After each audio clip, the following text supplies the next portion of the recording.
Hello all, this is Tony here, known as Uncle Gizmo on the forum. I usually do Nifty Access, but now I'm doing Nifty ChatGPT. I want to show you what I've created with large language models, not restricted to ChatGPT.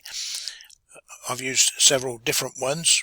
The latest one I've used for this was the Google Studio 2.5. Anyway, this is what I've created, and I just thought I'd show it. I call it UberChatMaster. Basically, it's the same thing as the interface you use for talking to ChatGPT on your computer or your phone, or you might talk to Grok or any of the other large language models. But I wanted an interface I could control myself. I can select here, I've got OpenAI, I can select Ollama Mistral. Select, and it says here it's been selected, and then you can ask it questions. I'll do a new chat. I've selected the new chat. Now I'm going to press listen. Now I'm not sure if this will work while I'm also recording my voice, so I might switch it off, do something, and then come back. So let's just see what happens. What is the capital of France? Now I'm going to send. Now I'm sending this off to Ollama Mistral, which is local. It's on my hard drive. It's not going over the internet, and I haven't got one of the really fast graphics cards, so it's taken 20, 30, 40, 13 seconds. The capital of France is Paris. Okay. Now I'm going to prove that I've got the history stored, right, which is significant really. It took a bit of work to get that to work. So now, and I think Chatty told me to ask this, what I'm asking now is name 3 tourist attractions in that capital. I think it switched off, so let's try that again. Name 3 tourist attractions in that capital. I'm going to send that largest delay again. I should probably wipe out these delays with the editor. So we've got Eiffel Tower, Louvre Museum, Notre Dame Cathedral. What that proves is that question and that question has dictated these answers here. Let's change the model, OpenAI. I'm going to select it, make sure it's selected. I'm double checking everything because this is the first time I've used it in earnest. I'm going to click on there again because I think sometimes there's slight quirks in the arrangement, but it's getting there. What is the capital of England? Send. Now you can see that was quicker, 1 second between it, and it tells you it's using GPT-04. Can you tell me any interesting tourist information about that capital? That took a bit longer, didn't it? It took about 5 seconds.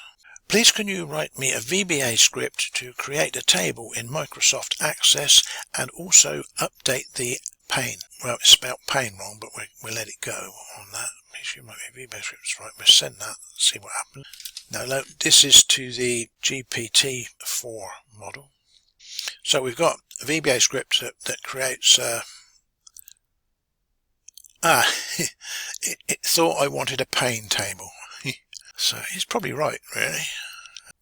So the main thing to note is that I can use Mistral, which is a local large language model on my hard drive, and I can also use the OpenAI ChatGPT-4, which is over the internet. The advantage of using Mistral is it doesn't cost any money, and your information is private. So that's where you want to ask questions. If you say you were sorting out your invoices or anything money related that you probably didn't want people to be able to get access to on the internet. This has been a hell of a learning curve working out how to create this code, and to be honest, I haven't written a single line of Python script or CSS or HTML. The large language model did all that. I'm just the overseer. I'm in control of what's happening, and to be honest, I keep saying to be honest, it's very hard work. It's very difficult to manage the LLM to make it perform properly.